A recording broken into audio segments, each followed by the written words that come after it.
Si vous passez les concours BCE au printemps 2024, la violence est le thème sur lequel vous plancherez lors des épreuves écrites. Excelia vous accompagne depuis plusieurs mois déjà dans cette préparation, avec un cycle de conférences philosophiques qui a accueilli Maxime Rovert et Julia de Finesse. Vous allez découvrir à présent une série de 3 podcasts réalisés avec nos enseignants-chercheurs, qui complétera cette aide à la préparation du concours. Bienvenue dans le deuxième entretien de la série Écho de la violence révisée avec Excelia. La violence du point de vue du travail et au travail, de quoi parle-t-on? Avec Dr Jean-Pierre Dumazer, directeur du pôle académique ressources humaines et management, professeur en management à Excelia Business School, et Caroline Hermé, directrice du Master Grande École. Jean-Pierre Dumazer est docteur en sciences de gestion de l'université Paul Valéry Montpellier.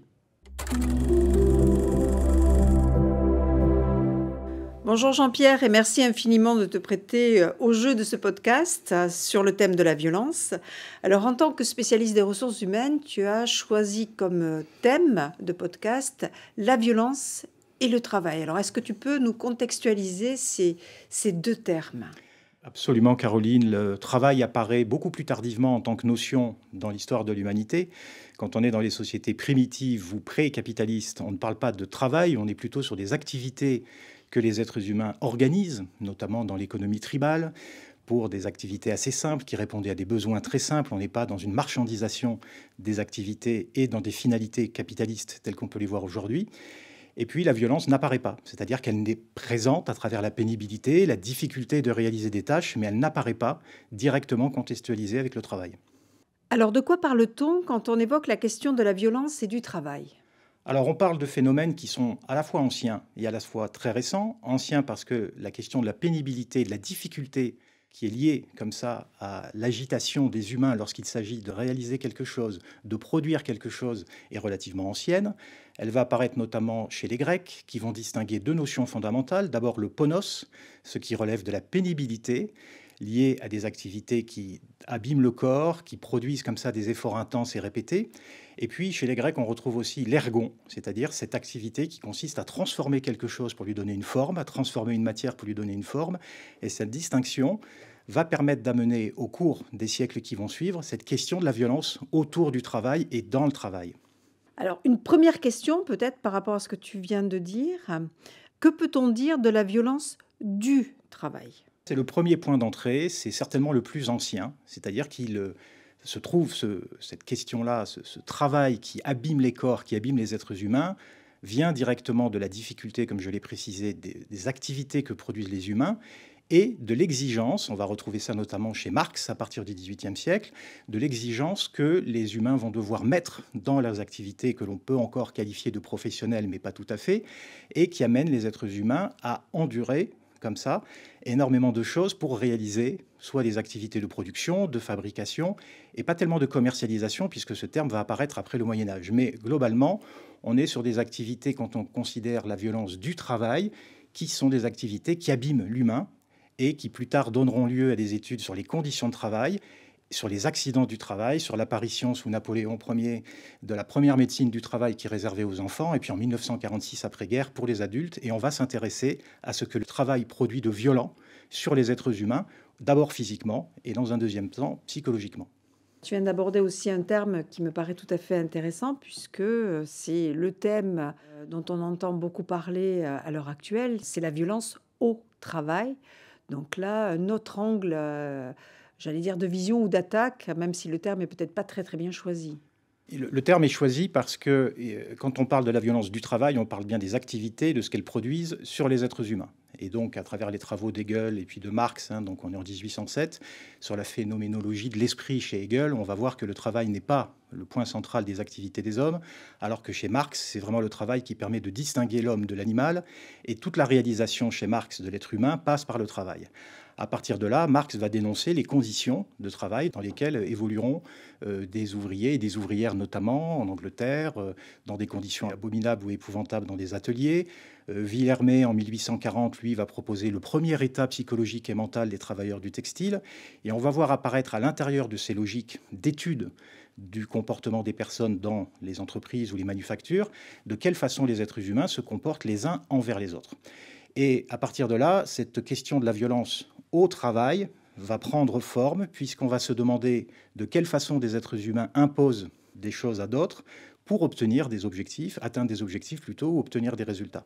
Et là, le concept de violence du travail va glisser vers la violence au travail, parce que petit à petit, on va se rendre compte que cette exigence du travail est couplée avec des comportements qu'on peut qualifier de déviants dans la plupart du temps, que des êtres humains vont mettre en place ou mettre en scène, et qu'ils vont imposer à d'autres personnes. Et c'est à partir de ce moment-là, donc on est notamment lorsque la question de l'emploi et du travail salarié apparaît, que ces phénomènes de violence au travail vont être beaucoup plus abordés, beaucoup mieux abordés, et notamment rentrer dans les, je dirais à la fois les recherches ou les constats qui vont être faits aussi bien au plan académique qu'au plan sociologique ou professionnel. Et selon, enfin pas selon toi, mais selon les études justement dont tu viens de parler, de quelle façon la violence au travail se développe-t-elle? Alors, il y a énormément de vecteurs. Il faut repartir dans ce qu'est aujourd'hui ce que nous appelons le travail ou la relation avec le travail et l'employeur, et en tant que salarié notamment. Sous Napoléon Ier, on a 2 tiers des travailleurs qui sont dans l'agriculture. À partir des années 2000, donc on a fait un bond important, on a à peu près 2 tiers des personnes qui sont dans un emploi salarié. Lorsqu'on est positionné comme ça dans une société où l'emploi salarié domine, on a intégré dans la relation de travail la question d'abord de la subordination, c'est-à-dire que les personnes qui signent un contrat de travail se placent sous une forme d'autorité, le manager, notamment dans la figure classique qu'on va pouvoir retrouver, et cette subordination amène, par le Code du travail notamment en France, les employés qui sont donc subordonnés à une autorité à obéir, à accepter d'être contrôlés, à accepter d'être évalués régulièrement, ce qui donne beaucoup de pouvoir aux managers. À partir de là, lorsque la subordination se met en place, on a les premiers phénomènes de violence au travail, c'est-à-dire qu'il peut y avoir des abus de position dominante qui vont pousser certains managers ou certains encadrants à maltraiter, à dépasser comme ça ce cadre de la subordination normale et à dériver vers des méthodes qui sont parfois d'ailleurs décriées dans la presse, et qui montrent de quelle façon on est sorti d'un cadre logique, c'est-à-dire faire travailler les gens pour atteindre des objectifs ou obtenir des finalités, mais il se passe autre chose, il y a d'autres jeux qu'on qualifie souvent de déviants qui se sont glissés à l'intérieur de cette logique. Et le deuxième étage, après la subordination, c'est le phénomène d'aliénation, c'est-à-dire qu'on va retrouver là aussi, dans le monde du travail, des répétitions, des coutumes, des rituels. Alors Marx en parlait déjà à l'époque, quand il parlait des rythmes de travail et des journées de travail qui ne s'arrêtent jamais, comme ça, le fait de recontinuer, de refaire, de reproduire à l'identique les mêmes choses. Et dans l'aliénation, je ne parle pas de l'aliénation au sens psychologique du terme, mais réellement dans la relation de travail, eh bien nous produisons des coutumes, des rituels, nous retournons aux mêmes endroits, nous rencontrons les mêmes personnes, nous faisons les mêmes choses, nous nous retrouvons dans des cadres identiques tous les jours. Ça peut être le fait de se déplacer à son travail ou d'en repartir, ça de se retrouver dans les bouchons autoroutiers le matin, dans les TGV ou les TER ou les métros, et on se demande toujours pourquoi ces phénomènes se produisent aux mêmes heures. Et en fait, c'est ce que nous produisons avec le travail. Donc cette aliénation, les coutumes, les rituels, les répétitions, les habitudes, à la fois nous rassurent et en même temps nous expose à ce que certains aujourd'hui en criminologie ou en sciences comme ça de l'organisation du travail appellent les prédateurs ou les pervers narcissiques. Il y a plusieurs figures emblématiques et qui se nourrissent finalement, cette violence au travail se nourrit de ce que nous faisons nous-mêmes, c'est-à-dire de ces répétitions, du fait que nous nous remettons dans les mêmes situations régulièrement et qu'on ne peut échapper à certaines formes de violence. Quand même, après ce portrait, est-ce qu'on peut se protéger de la violence au travail? La première protection à laquelle on s'attend, et qui en général celle qui est à la fois enseignée et décrite, c'est l'entreprise, l'organisation, qui est un endroit à la fois régulé, hiérarchisé, organisé autour de la protection de l'individu. C'est des obligations qui sont données d'ailleurs aux employeurs, la protection physique et mentale de leurs salariés.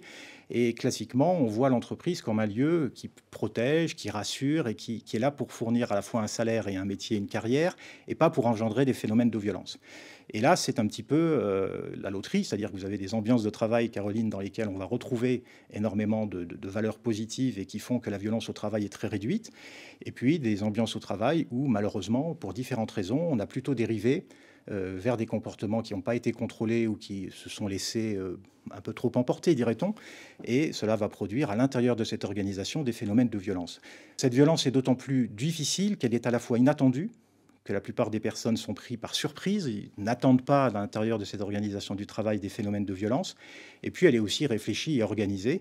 On peut mettre au même niveau le manager bienveillant qui produirait beaucoup d'efforts pour créer de la bienveillance, et on peut donc lui mettre au même niveau le manager toxique, puisque c'est un terme qui revient depuis quelques années, qui produit, lui, des phénomènes visant à créer de la violence ou à répandre de la violence à l'intérieur d'un service ou d'un département, ou rarement d'une entreprise en totalité, mais en général d'un petit groupe.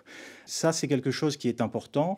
On a Konrad Lorenz, qui était un anthropologue qui a travaillé dans les années 70, qui avait décrit comme ça des comportements en parlant de l'agression, une autre histoire du mal, et qui avait montré notamment, pour terminer là-dessus, que nous développons aussi des phénomènes qu'on peut qualifier de bandes anonymes, c'est-à-dire que ce qui se passe pour un individu dans l'organisation du travail est rarement pris en considération par les autres. Il n'y a pas de réaction collective face à la violence. C'est aussi un vecteur qui permet à la violence de se manifester, de se développer plutôt bien, on va le dire comme ça, dans certaines formes d'organisation du travail. J'espère que nous allons terminer par une note positive, puisque nous sommes dans une école de management. Alors, selon toi, est-ce que l'on peut, par l'enseignement, la sensibilisation, justement, aller vers un management responsable, puisque ceux qui t'écoutent à l'heure actuelle sont les futurs décideurs de demain. Donc, j'espère qu'on peut les aider à aller vers quelque chose de plus positif, peut-être. Tout à fait le faire. Ça relève de l'éducation, comme disait Hannah Arendt, c'est-à-dire le fait d'enseigner les comportements et la façon dont les humains peuvent se comporter dans des situations très précises. L'entreprise est un ensemble de situations précises, encore une fois, comme je l'ai indiqué, qui se répètent. Et donc, on doit enseigner, on peut enseigner comme ça la question des coutumes, des rituels, montrer un visage du monde du travail tel qu'il est, avec ses bons côtés et ses moins bons côtés, comprendre aussi que les sociétés, les entreprises recrutent dans la société civile, donc ce n'est pas les entreprises elles-mêmes qui fabriquent ces figures, ces archétypes un peu déviants, mais qu'ils ou elles se trouvent aussi dans la société civile. Ce sont des choses qu'on peut enseigner. Et puis après, il y a le champ des valeurs et de la responsabilité, comme vous venez de l'évoquer, qui consiste à intégrer aussi dans cette question des process et de la réussite, le champ des valeurs qui est propre notamment à des réussites qu'on peut qualifier de positives au sens du collectif. Il faut, à mon avis, aussi enseigner beaucoup plus la question de l'éthique, mais réellement dans l'ensemble de ce qu'elle représente, puisque l'éthique n'est pas nécessairement et tout le temps un attribut positif. Dans l'éthique, vous mettez les valeurs qui sont les vôtres, et si vous mettez les mauvaises valeurs, vous avez un code d'éthique qui évidemment n'est pas le bon. On peut rappeler en relisant ou en lisant Johann Chapoutot, qui a écrit sur le management du nazisme à aujourd'hui, de quelle façon les nazis avaient aussi une éthique et de quelle façon les nazis, pendant le Troisième Reich, avaient un département de l'identité et de la beauté du travail. Donc, ce n'est pas l'apanage, je dirais, des gens ultra positifs que de s'avancer avec l'éthique. Mais néanmoins, une fois qu'on a bien compris ça et qu'on l'a bien enseigné, on peut tout à fait imaginer que des personnes portent des valeurs positives et qu'elles les portent positivement. Voilà, parce que parfois, des valeurs positives peuvent être incomprises ou mal amenées, donc ça ne produit pas forcément les bons effets. Mais en effet, c'est tout à fait possible et c'est souhaitable. Bon, en tout cas, merci infiniment, Jean-Pierre. C'était brillant, comme d'habitude. Et puis, on souhaite encore tous nos vœux de réussite à tous nos élèves de classe préparatoire. Absolument.